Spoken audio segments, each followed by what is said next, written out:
Ok, então vamos iniciar a aula estudo sobre simetria e assimetria. E vamos começar um pouquinho diferente. Vamos abrir na página 89 da apostila, onde vocês notarão que existe um quadro aí, né? Então esse quadro tem natureza e cidade em duas colunas, né? E aí o professor Masanobu Taniguchi vai percorrendo essas duas colunas conforme os itens que nós temos do lado esquerdo, né?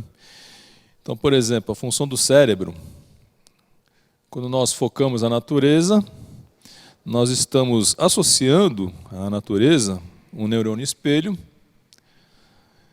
e o cérebro do hemisfério direito. O hemisfério direito é aquele voltado às artes, né? Voltado às manifestações não racionais, vamos dizer assim, né? Artes, poema, coisas dessa ordem, né? E neurônio espelho não é o caso de ficar desenvolvendo aqui, mas é aquele neurônio que, segundo experimentos que foram feitos, permite com que eu consiga participar do evento que o outro está participando como se fosse eu mesmo, né? Então isso foi verificado que quando nós assistimos, por exemplo, um jogo de futebol, quando o nosso atacante, atacante do nosso time chuta, nós estamos chutando junto, né? Embora não estejamos lá no campo, né? Mas existe uma área do nosso cérebro que faz como se nós estivéssemos também fazendo o mesmo gesto de chutar a bola. Então isso se chama neurônio espelho. Então quando nós estamos nesse campo chamado natureza, ou nesse conceito chamado natureza, nós estamos nos ligando à questão do neurônio espelho e também ao cérebro no seu hemisfério direito, né, que é o hemisfério da sensibilidade, é o hemisfério das emoções e assim por diante. Ao passo que na cidade, ou chamada área urbana, se nós focarmos a questão do cérebro, nós estamos relacionando a área urbana, o cérebro do hemisfério esquerdo. O hemisfério esquerdo é aquele lado do hemisfério responsável pela razão, né? Pela análise, né? Pela crítica. Então, nós temos esses dois lados convivendo em nós mesmos, né? Na questão de como ver as coisas, modo de ver as coisas, na natureza temos o modo analógico e na cidade o modo digital. O analógico dá uma sensação de continuidade, né? E o digital é o digital, né? É aquele número que está à nossa frente, por exemplo, quando nós estamos diante de um mostrador, né? Então o relógio digital mostra o horário nesse momento. Ele não dá uma visão do que vem antes nem o que vem depois. Quando nós tratamos da questão da morte do ser humano, né? Então nós temos essas duas visões sobre o mesmo evento chamado morte, que é aquilo que já foi tratado em aulas anteriores ou será tratado brevemente. Então a morte do ponto de vista da natureza, do ponto de vista natural, é um processo que vai se instalando paulatinamente. Agora, como nós temos hoje necessidade, muitas vezes, premido pelos ditames da medicina, que órgãos precisam ser transplantados para salvar outra vida, às vezes é preciso definir de uma maneira claramente digital o que é a morte. Então, a lei no Brasil faz isso, né? Então, existem alguns parâmetros que a lei define, a lei deu ao Conselho Federal de Medicina a atribuição de definir esses parâmetros, né, do que é morte. Então, cumpridas aquelas exigências todas, né, ou aquelas constatações todas, o indivíduo é declarado morto, né? Quando, na verdade, o que acontece realmente é que a morte vai se instalando de maneira paulatina, assim como a noite vem após o final da tarde, né? Então é difícil dizer em que momento começou a noite, né? Ela vai se instalando paulatinamente. Esse é o modo analógico de ver as coisas, né? Mas também precisamos, às vezes a sociedade cria essa necessidade de ter uma forma digital de definir as coisas. No caso da morte é assim, né? A lei define que, cumpridas certas constatações, o indivíduo pode ser considerado morto. Também, dentro do modo de ver as coisas, a natureza inspira uma forma tolerante com os demais, né? E na área urbana é intolerante ou exclusivista, né? Então, nós temos essa mente que inclui e a mente que exclui, né? Essas duas mentes pertencem ao ser humano também. Temos os pontos a tentar agora, nesse estudo, que é o simétrico e assimétrico, nós vamos desenvolver depois, né? A área da mente, a natureza está ligada à subconsciência ou inconsciência. Portanto, é a maior parte da mente, todos sabem, né? E na área urbana, a consciência. A tendência decisória. Na natureza, coluna da natureza, prioridade às experiências, né? Então, nós queremos experimentar coisas, queremos vivenciar coisas. Já, quando nós tratamos da área urbana, da cidade, prioridade à eficiência, né? Importa que dê certo, que produza, né? Em relação ao meio ambiente, na natureza, nós nos aproximamos do ambiente. E na área urbana, nós nos afastamos do ambiente, né? Na questão da energia, se nós consumimos mais ou menos energia, na natureza, nós temos diminuição do consumo energético. Na cidade, na área urbana, temos aumento de consumo energético, né? Qual que é o exemplo mais claro disso? As atividades que funcionam 24 horas por dia, né? Obviamente que para funcionar 24 horas por dia, que é quase uma característica das nossas áreas urbanas, né, precisa de muita energia, energia elétrica no caso, né? Então você tem um consumo de energia muito maior do que na natureza. E nós vamos estudar, então, nesse contexto todo, o que é pensamento simétrico e o que é pensamento assimétrico, né? Pensamento simétrico é aquele que busca semelhanças, busca identidades, né? E o pensamento assimétrico, ao contrário, é aquele que busca realçar não as semelhanças, mas as diferenças, né? Então, o assimétrico acentua as diferenças e o simétrico vai buscar as semelhanças ou as igualdades. Então, é importante nós notarmos que o ser humano é a composição dessas duas colunas, viu? Então, a Seitianoye não vai escolher nenhuma das duas e dizer só essa que é a certa, né? Na verdade, o ser humano, ele é um ser que trabalha com essas duas colunas concomitantemente de uma forma equilibrada. Então, nem privilegiando um, nem privilegiando o outro, né, de tal sorte que ele entende que a plenitude dele compreende esses dois campos, né? Tanto a coluna do lado esquerdo, natureza, como a coluna do lado direito, cidade ou área urbana. Então, não quer dizer que nós vamos escolher de um lado e começar a trabalhar e viver nesse sentido. O ser humano precisa trabalhar com essas duas dimensões em si próprio, e apenas dizendo que a civilização que nós estamos deixando, a civilização que está dando mostra já de esgotamento, ela acentuou demais o lado direito, essa coluna do lado direito, ou seja, a cidade, né? Então nós usamos demais, quase que excluindo o lado direito do cérebro, apenas o cérebro do hemisfério esquerdo, ou seja, o cérebro da razão, o cérebro da discriminação, o cérebro da análise, o cérebro da matemática, e assim sucessivamente, né? Então nós praticamente tivemos a ilusão de que poderíamos viver só com esses cérebros e esquecendo do outro, né?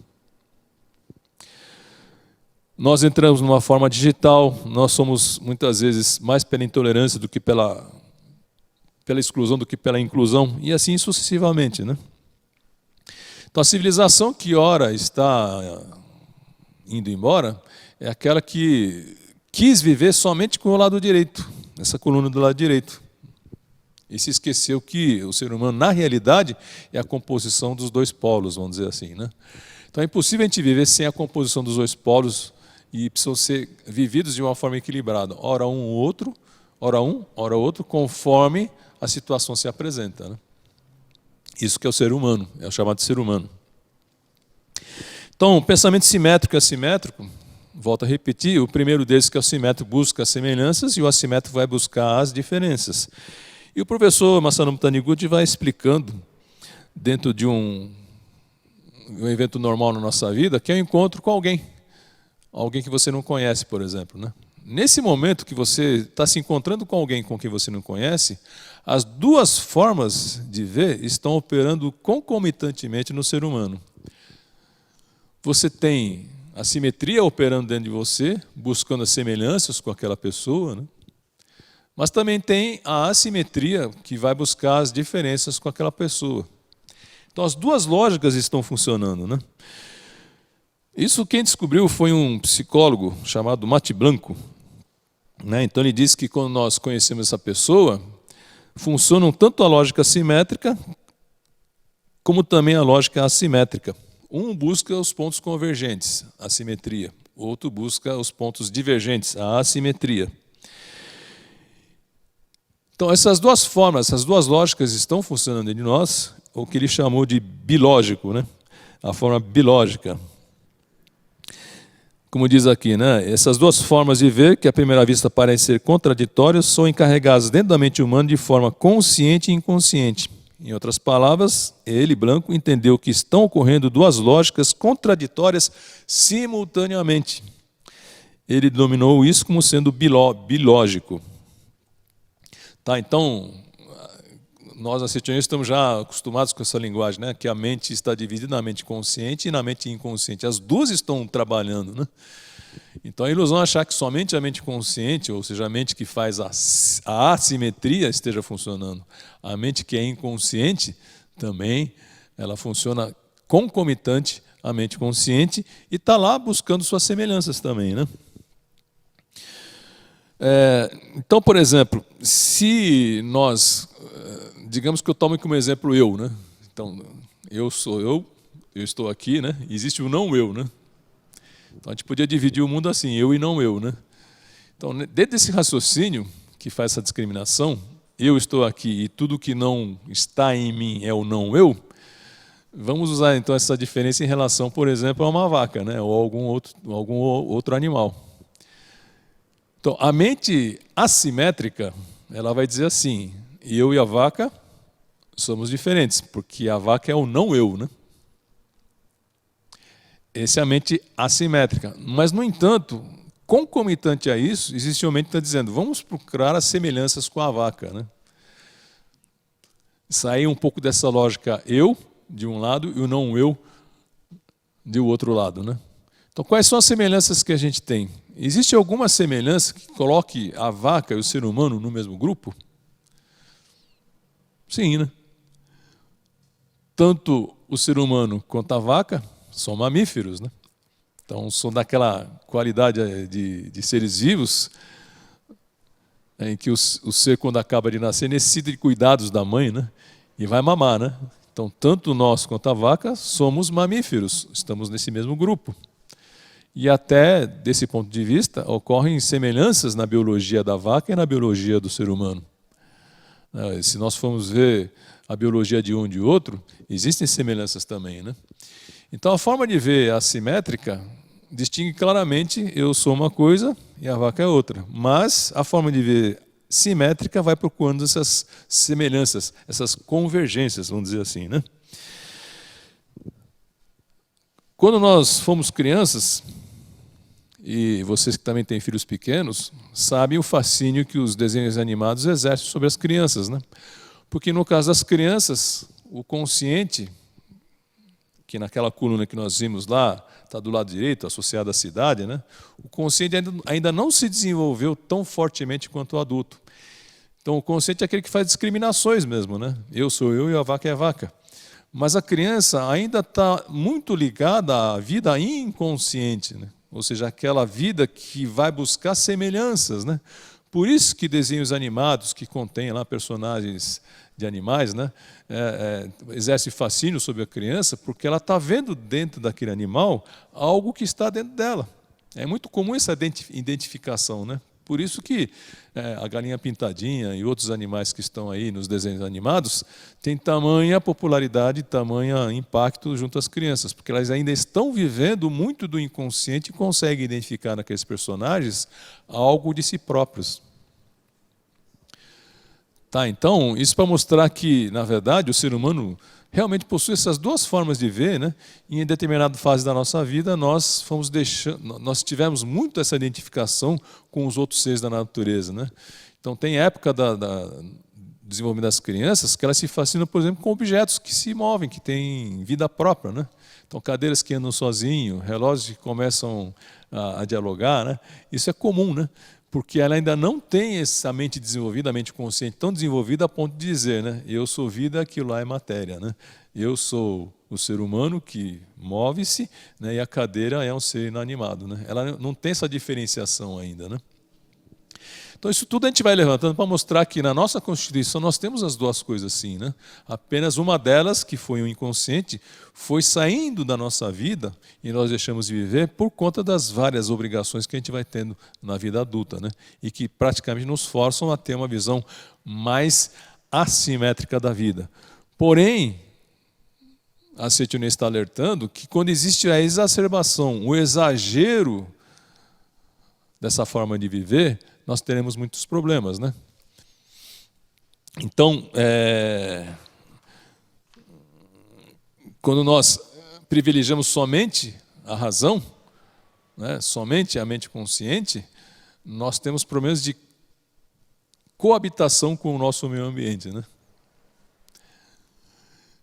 E muitas vezes isso pode gerar certas doenças, certos vírus que se expandem, né? Porque aquele vírus saiu do lugar, né? Ou seja, o ser humano também não soube se relacionar bem com a natureza e permitiu, nessa falta de adequação em relação ao trato com a natureza, que elementos que estavam lá no seu espaço, devidamente contidos, se espalhassem indevidamente por toda a humanidade. Então, esse é o uso muito privilegiado da razão e das conveniências do ser humano, né? Bom, o professor Masaru Taniguchi também cita um outro exemplo, dentro dessa questão de simetria e assimetria, né? Usando um fato comum na nossa vida, né? Digamos que você foi lá pegar o seu filho ou sua filha no maternal, né? Ou na escolinha, e se encontrou com outras mães, né? Então, do ponto de vista assimétrico, o que é a percepção, né? Estou eu aqui e ali estou conversando com a mãe de um outro aluno, que está na mesma classe do meu filho ou da minha filha. Então faz a diferença, né? Eu e a mãe do outro aluno. Isso é o ponto de vista assimétrico, né? Mas se nós formos aprofundar a percepção que nós temos, como eu disse, né? Nós temos as duas percepções, tanto assimétrica quanto simétrica. O que vai acontecer quando nós avançamos na percepção simétrica, que ocorre naquele momento que eu estou dizendo, eu sou eu e aquela é a outra, né? É a mãe do outro menino. Se nós aprofundarmos um pouco mais, aquela mãe do outro menino vai lembrar uma outra ideia, que é a mãe de todas as pessoas, muito vagamente, né? E aprofundando ainda mais no inconsciente, você vai lembrar a mãe de todos os seres vivos, de todos os animais. E se for mais profundo ainda, você vai chegar naquilo que nós chamamos de conceito de mãe. Né? Tudo isso está no inconsciente e está vivendo naquele momento. Então, quanto mais nós nos aprofundamos no inconsciente, ou seja, quando nós passamos da mente consciente que diz eu sou eu e ela é a mãe do outro, e vai aprofundando no inconsciente, né? Vai lembrando então da mãe de todas as pessoas no primeiro plano, depois a mãe de todos os seres vivos num plano mais profundo, e num plano mais profundo ainda o conceito que seja mãe, quando nós nos aprofundamos no inconsciente, quanto mais se aprofunda, mais aumenta a simetria, né? Então é assim que funciona, né? Dentro disso tudo, o professor Masaru Taniguchi faz uma análise da luta contra o terrorismo, né? Então ele diz que a luta contra o terrorismo é o ponto culminante da assimetria, tanto de um lado quanto de outro, tanto dos terroristas como aqueles que combatem o terrorismo, estão profundamente envolvidos numa situação de visão assimétrica. A gente sabe que a pessoa, para cometer certos atentados, passou por um processo de dessensibilização. O que é o processo de dessensibilização? As pessoas perceberam que na Primeira Guerra Mundial, os soldados na linha de frente erravam muitos tiros. Por que é assim, né? Porque a pessoa até prefere errar o tiro do que matar um semelhante seu, né? Ou seja, tá operando naquele momento, quando eu miro no meu inimigo e erro, nem que eu não queira, está operando a visão simétrica. E eu e ele somos semelhantes, né? A vida que está aqui e a vida que está lá é a mesma. Então, do ponto de vista de eficiência, então vamos voltar ao quadro lá, né? Eficiência está na coluna do lado esquerdo ou na coluna do lado direito? a coluna do lado direito, né? Então, de um lado privilegia a experiência, do outro lado privilegia a eficiência. Então, aquele soldado é pouco eficiente porque precisa gastar muitas balas para matar um inimigo só, né? Porque opera nele aquela dó, né? Aquela compaixão em relação ao inimigo. Eu e ele somos seres humanos. Opera a visão simétrica. Então, o primeiro trabalho que é feito num terrorista é o trabalho de dessensibilização, né? Tanto do terrorista como quem combate o terrorista, né? Então, em todos os casos, em ambos os casos, o inimigo é levado a um ponto que é retirado desse inimigo toda a noção humana, toda a dimensão humana dele. Então o inimigo é sempre o ruim, o inimigo é o desalmado, o inimigo é o agente do mal, o inimigo é aquele que só tende a prejudicar a humanidade. Então é passado constantemente essa ideia para que na hora que ele vai executar aquela opção, aquela operação de exterminar o próximo, não tenha mais nele o resquício da visão simétrica, né? Tudo que é ruim é o outro, na verdade, né?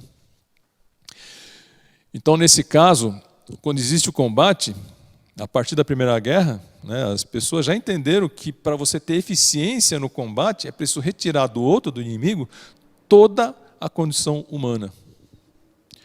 Tá, então, muitas vezes, nesse combate ao terrorismo, se retiraram direitos de todos os seres humanos, né, que o professor Masanobu cita, né?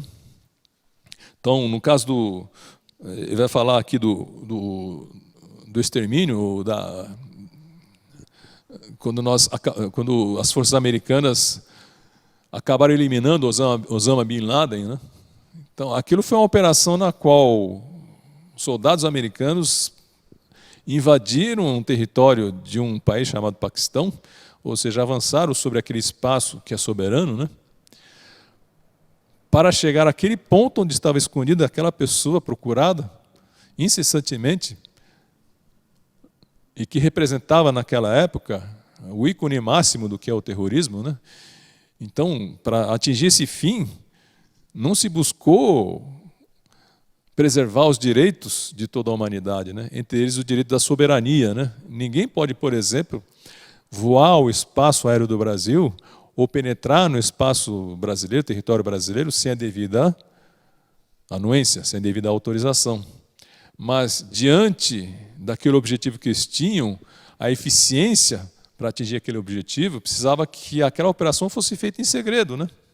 Porque no momento que os Estados Unidos solicitassem a autorização do Paquistão para penetrar no espaço aéreo deles e descer em território paquistanês, a operação já teria sido descoberta, né? E então essa informação obviamente chegaria no Osama Bin Laden e eles poderiam fugir. Toda a operação foi feita desse modo, né?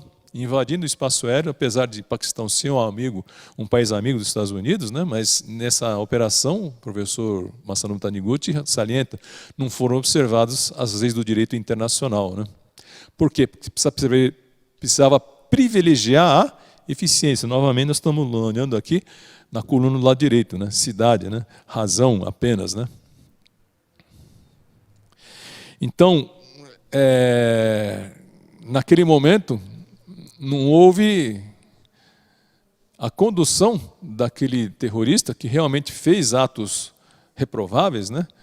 Não houve a condução dele para onde deveria ser levado, que é para uma corte, né? Para que seja devidamente julgado e condenado. Todo ser humano, já isso faz parte do direito internacional, tem o direito de ser julgado e condenado, ser julgado segundo o devido aspecto legal e condenado segundo os ditames da lei, né? Então, por que foi feito isso com total tranquilidade? Porque foi retirado de todos os que estavam envolvidos na operação a noção de que estavam lidando com o ser humano. Na verdade, ficou muito mais acentuada a ideia de que é o mal, né? Aquele é a personificação do mal, é quase que o diabo em pessoa, então precisa ser eliminado, né? E foi retirado dele todas as condições humanas, né? Também nessas operações na luta contra o terrorismo, nós temos o uso agora de drones, né? Então, esse é o cúmulo do aumento da eficiência, né? Os drones vão lá, atacam o terrorista naquele determinado local, né? Lança-se naquele local onde ele está os projéteis, né? que acabam matando não só o terrorista, mas também as pessoas que estão do lado lá, né?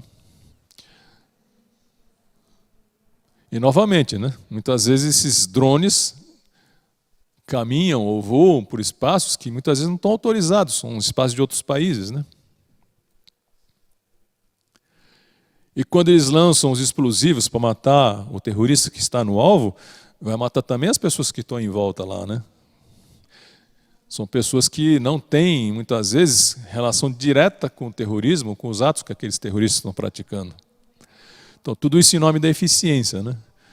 Então, já desde o governo Obama, né, nós tivemos assim várias operações dirigidas por drones, né, e que ocorreu não só a morte dos terroristas, como também milhares de pessoas que estavam ao seu redor. E para nós chega a notícia de que foram danos colaterais, vamos dizer assim, né, perdas colaterais. Né, chega sob esse rótulo para nós, né, que é uma forma de dessensibilizar a realidade do que está acontecendo. Né.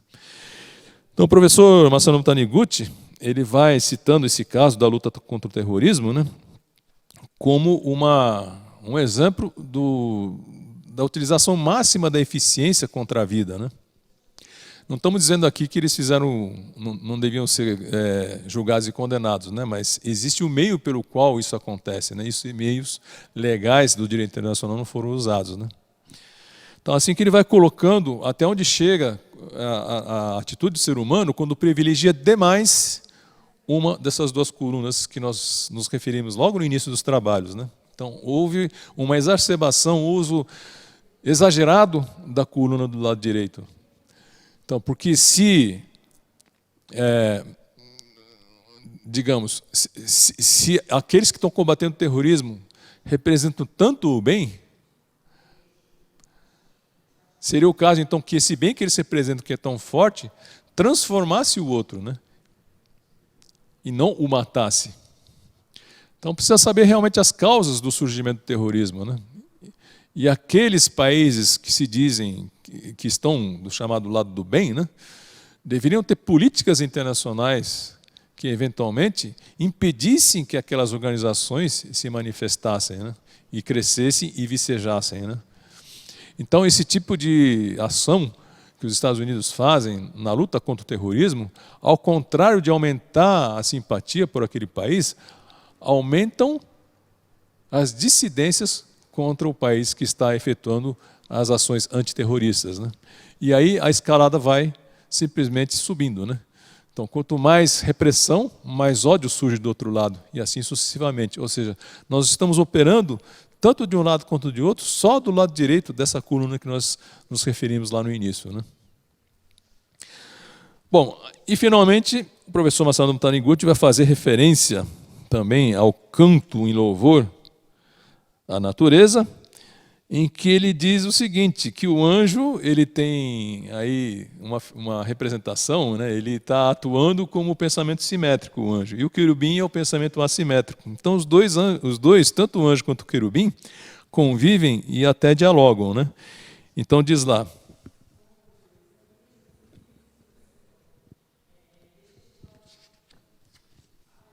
na página 14, né? O anjo cantou em louvor ao mundo da natureza. Embora Deus seja existência única, ele criou a natureza infinitamente abundante, diversa e variada. Ou seja, Deus aprecia a biodiversidade. Né? Então o infinito vai aparecendo aqui na face da Terra através das múltiplas espécies. Então, ao mesmo tempo, ele vai ter a visão do todo, né? Da simetria. Embora esteja dividido em múltiplas espécies, todos eles formam um todo. E continua dizendo, a natureza sobre a terra reflete nitidamente o estado em que um é o todo e o todo é um, revelando assim os infinitos aspectos de Deus. Embora a floresta possa parecer uma simples massa com vida, se formos à floresta e a olharmos atentamente, ela é a morada de incontáveis espécies viventes, é o lugar para a coexistência de diversas formas de vida e é um palco para aperfeiçoamento mútuo. Ou seja, nós estamos aqui para que vivifiquemos as outras espécies e vice-versa. As demais espécies vivifiquem a nós, seres humanos. Esse é o ponto de vista do anjo, o ponto de vista simétrico. Né? A natureza sobre a terra, reflete nitidamente o estado em que um é o todo e o todo é um, revelando assim os aspectos, infinitos aspectos de Deus. E assim vai, né? Nós já lemos isso. Na página 18, vamos pular, né? O querubim retruca. Tendo assim cantado o anjo, da floresta aparecia um querubim. Então ele representa a visão assimétrica, né? Que se dirigiu ao anjo e perguntou: meu mestre, a magnificência, a diversidade e o infinito mistério do mundo natural sempre me emocionam profundamente. Contudo, não seriam esses diversos ecossistemas profundos produtos de lutas e conflitos desesperados? Né? Então, o querubim está vendo de outro jeito, né? Ele vê aquela beleza toda, aquela infinidade de espécies, mas em luta uns com os outros, né? Aí o anjo responde, dando a visão simétrica, né? Eu vos digo, não vos deixeis enganar por expressões tais como luta pela sobrevivência e prevalência do mais apto. Esses termos estão baseados na ideia de que aquele que é derrotado deve morrer e aquele que aniquila o outro é o mais apto, né? Essas ideias são ideias ilusórias, porque no mundo da imagem verdadeira jamais existiu um tigre que teve que caçar um mamífero, né? Todos eles convivem em harmonia, né? Agora, a mente da assimetria, a mente que acentua as diferenças, projeta isso na natureza e faz com que aparentemente aconteçam lá embates, né? Conflitos e lutas, predadores atrás de presas, né? Mas isso é apenas uma visão assimétrica desenvolvida, né? Quando toda a humanidade tiver sintonizada com o mundo da imagem verdadeira, todos eles, predadores e presas, deixarão de ser predadores e presas e habitarão pacificamente lado a lado. Então esse é o que cabe a gente falar nessa aula de assimetria e simetria. Muito obrigado pela atenção.